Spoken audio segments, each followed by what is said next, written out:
Hi, this is Bill, and welcome to Propaganda.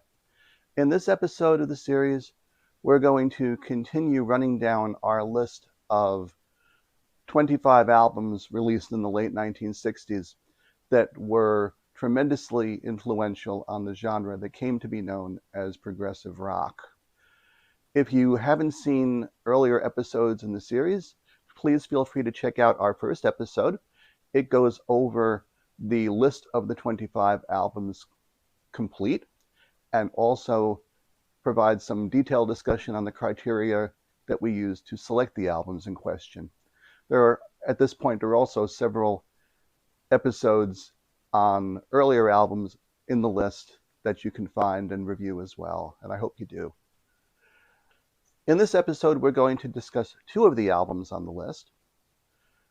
These two albums have a lot of things in common, and based on that, I thought it would make sense to cover them both at once so the commonalities are obvious and well understood. The two albums are both cornerstones of the psychedelic movement that was taking place in 1966. They both feature virtuoso musicians, and they were both put out by record labels that at the time were beginning to make their first forays into the world of popular music. The two albums for today, both from 1966, are the Paul Butterfield Blues Band's landmark album East West and the Blues Project's second album, first studio album, Projections.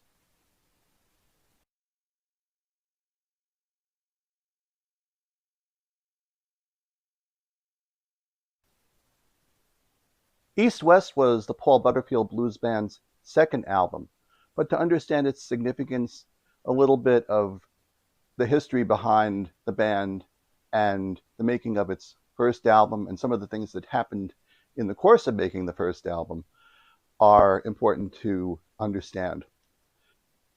The Paul Butterfield Blues Band was formed in Chicago in 1963 by Paul Butterfield and guitarist Elvin Bishop. It was a rather significant band for its time because it was one of the first interracial bands. The band had a black rhythm section and Butterfield on lead vocals and harmonica, along with Bishop on guitar. Bishop would later be joined by the virtuoso blues guitar player Michael Bloomfield. By 1964, the Butterfield Blues Band had raised the attention of Jack Holtzman and Paul Rothchild at Elektra Records, and they were subsequently signed to the label. This was fairly significant in that while Elektra was an established label for folk artists, Jack Holtzman and Elektra brought, among others, Judy Collins, Phil Ochs, and Theodore Bikel to national prominence in the late 50s and early 60s. They were not established as a pop or rock label. By 1964, in the wake of the British invasion, the folk boom that had been experienced in the United States was beginning to wane, and Holtzman recognized that he would need to move into electrified rock music in order to continue the label going forward. And the Butterfield Blues Band was one of the label's first signings in that area. They quickly went to work on the first album. Unfortunately, there were fits and starts in trying to get the first album made. Upon completing the sessions for the first album, Paul Rothchild thought that the band could do better and scrapped the sessions entirely, instead opting to record various sessions of the band recording live for a first album. Those apparently did not go well either, and ultimately, with hat in hand, Rothchild went to Jack Holtzman to ask for funding to record the band one last time in the studio, to which Holtzman, after a long discussion, including a legendary one that apparently took place in a small airplane that Holtzman was piloting, Holtzman ultimately did agree. The second set of studio sessions for the Butterfield Blues Band's first album began in mid-1965. But in June of 65, fate took something of a hand. In June of 65, the Butterfield Band's guitar player, Mike Bloomfield, was invited to play on the sessions for Bob Dylan's single from Highway 61 Revisited, Like a Rolling Stone. Tom Wilson, a staff producer for CBS Columbia Records, was in charge of those sessions. Wilson was notable at the time as being one of the first African-American record producers who produced both white as well as black acts for a major record label. And he was quite influential at CBS, so much so that he was a hot commodity in the business and ultimately found employment elsewhere. We'll talk about that in a moment. It's one of the interesting connections between the two records we're talking about today. Bloomfield played on Like a Rolling Stone with various members of Dylan's studio backing band, as well as a new member that was added to the session last minute, organist Al Cooper. Cooper, at the time that Like a Rolling Stone was recorded, was not an experienced keyboard player. And in fact, Tom Wilson was rather shocked when Cooper insisted he wanted to play organ on the session. When Dylan heard what Al Cooper added to the recording, however, he was very impressed and actually at one point told Cooper to turn the organ up in the mix. Cooper and Bloomfield became friends, a friendship that would last for a fairly long time. Within several weeks of the sessions for Like a Rolling Stone, the Butterfield Blues Band played a gig at the 1965 Newport Folk Festival. They received a somewhat lukewarm welcome from the crowd, but it was a notable gig for them as far as raising their profile. But what began changing things for them in a big way was that Bob Dylan, who was also at the Newport Festival, asked several members of the Butterfield Band, as well as Al Cooper, to back him in what would be one of his first performances using an electric band. Sparked a bit of controversy, which helped the notoriety of all the people involved.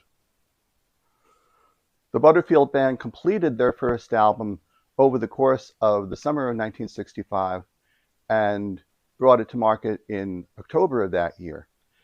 It did moderately well on the charts, didn't make a huge splash, but people were talking about the band. They had made their mark in the music press and were able to leverage that going forward with their second album, East West. On East West, the band pulled out all the stops. The album explores multiple genres, from rock to blues to jazz, and contains the band's first entries into psychedelia. Among the band's better-known songs from the album are Two Trains Runnin', the band's version of the Muddy Waters classic, Mary Mary, the rock song written by Michael Nesmith. Yes, Michael Nesmith from the Monkees. That Michael Nesmith, before the Monkees were known to the public. But the two songs that probably made the biggest impact were the two longer improvisation-based songs that had their footing in jazz and in Eastern music. The first of these, the work song, is based on Nat Adderley's classic blues that both Nat and his brother, Julian Cannonball Adderley, had recorded multiple times over the years. The Butterfield Band turned the work song into a 7-minute blues excursion with guitar and keyboard solos that were very striking, very impressive for their time. But even more impressive was the title song from the album. East West is a 13-minute excursion, largely led by Mike Bloomfield, into Eastern sounding guitar-based music, a type of music that in Bloomfield's and ultimately also in Roger McGuinn's hands would be known as raga rock. Bloomfield allegedly had inspiration for writing East West following an LSD trip. He claimed that as a result of the trip that he had revelations on how Indian music worked, understood it now completely, and could put that understanding to use in the performance of the song. And indeed, it is an amazing piece of music, one that oftentimes is called one of the foundations of psychedelic music from the middle and late 1960s.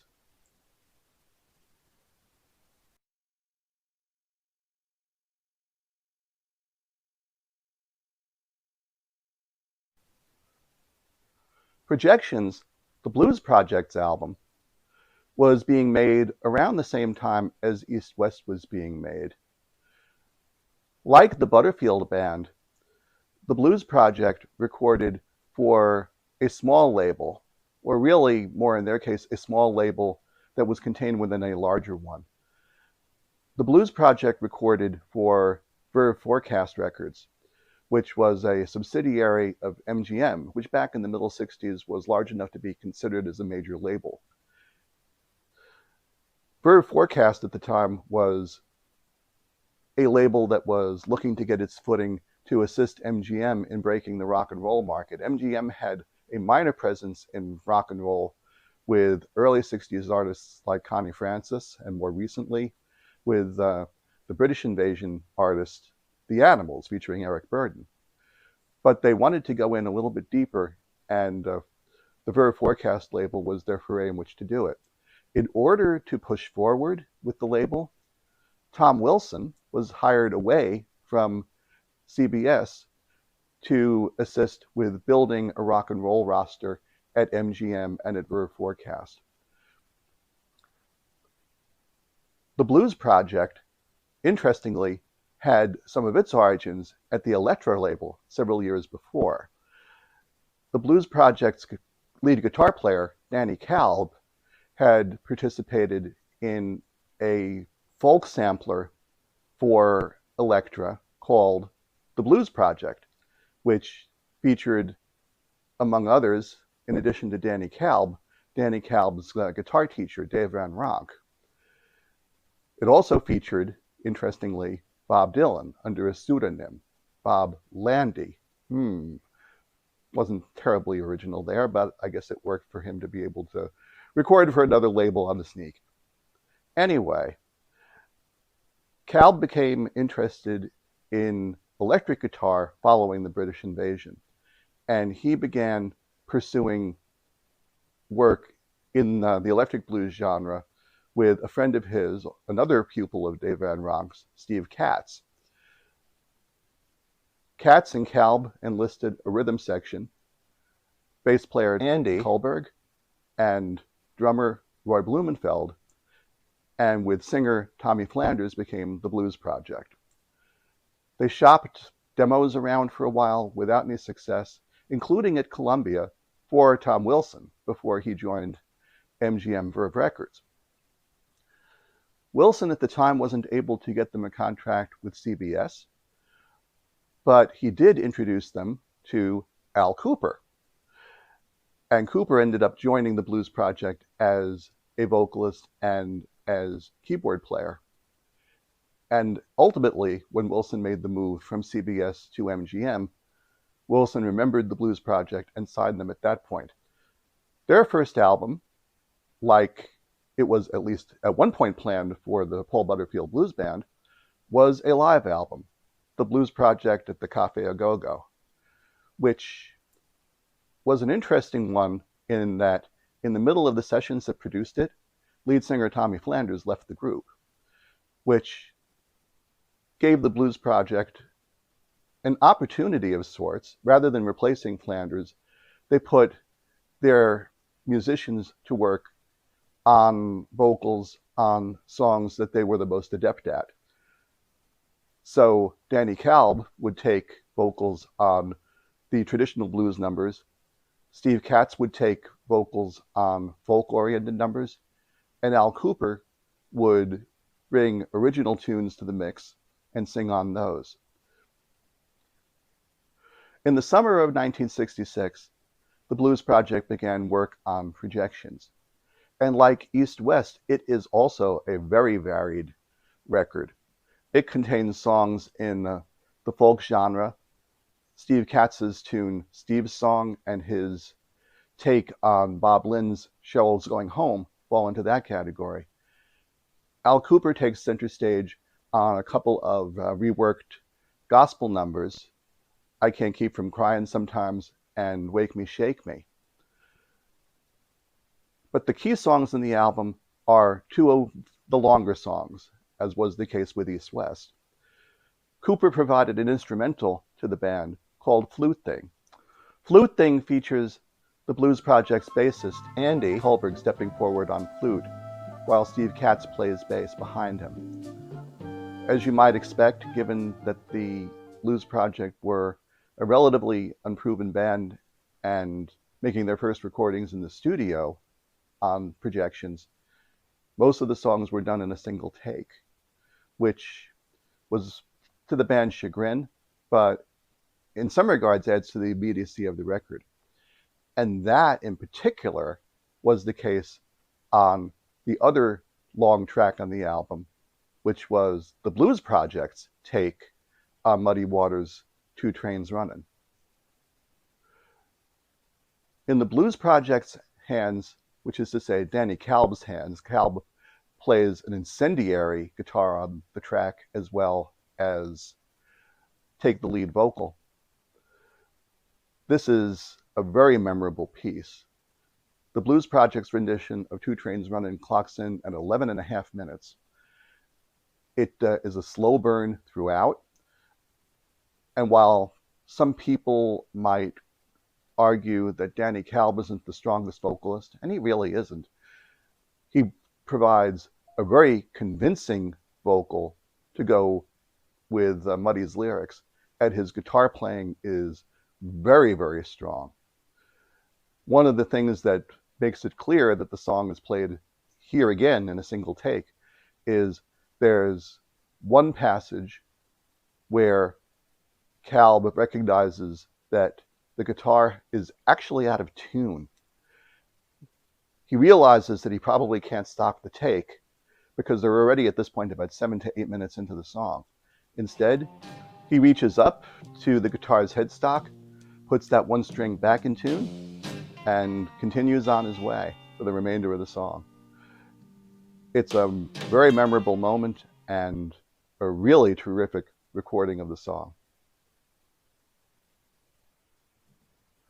So why are these albums important to progressive rock? Well, as I said at the top of the episode, both of these albums feature psychedelic rock coming into full flower. As recently as 6 months before these albums came out, I don't think it would have been possible for rock bands, let alone relatively new bands as the Paul Butterfield Blues Band and the Blues Project were, to produce recordings of this type, and they did it masterfully. Both bands, as I said, had wonderful musicians in them. The Butterfield Band featured no less than 3 virtuosos on their instruments, Paul Butterfield on harmonica, and Mike Bloomfield and Elvin Bishop on guitar. The Blues Project featured Danny Kalb, who was a great blues guitar player, Andy Holberg, who stars on the bass and particularly on the flute, and Al Kooper, who wasn't the greatest organist, but certainly was one who had a very distinctive sound. He was a pioneer in particular of bringing in the electronic keyboard, the Ondeoline, for use on the Blues Project songs. The introduction of Katz's Steve's Song on projections is a case in point there. Interestingly, both of these bands would begin to fragment after these albums were made. Michael Bloomfield left the Butterfield Blues Band shortly after East West was released and started his own band with Barry Goldberg and Buddy Miles, the Electric Flag. Shortly after Projections was made, Al Kooper had the notion of wanting to augment the blues project with a horn section. Danny Kalb was not in favor of doing that, and after some discussion, ultimately Kooper decided to do that elsewhere. Kooper, with ultimately Steve Katz joining him in the project, was a founding member of Blood, Sweat, and Tears. Kooper would not last with Blood, Sweat, and Tears long. He was ousted from the band by Steve Katz and the band's drummer, Bobby Colomby, whose father was an A&R man at CBS and who had a little bit of pull. But Kooper, subsequent to that, would ultimately join CBS as an A&R man in his own right, bringing to our attention in the United States the final albums by the Zombies, Odyssey and Oracle in particular, and also would work on several projects with Michael Bloomfield, including the classic album Super Session and the live adventures of Mike Bloomfield and Al Kooper in 1968 and 1969, respectively. So these guys had a lot of influence, and they were on the map for a while in the late 1960s. Their albums were almost impossible to ignore, and for the most part, they were very, very good. Anyway, that's it for today's episode. I hope you enjoyed it. If you like what you're seeing on this channel, please subscribe. Please hit the like button on the video. We'll bring more of this to you in the days and weeks to come. We're at this point only about 20-odd% through the list of 25 albums. So there's a lot more to come.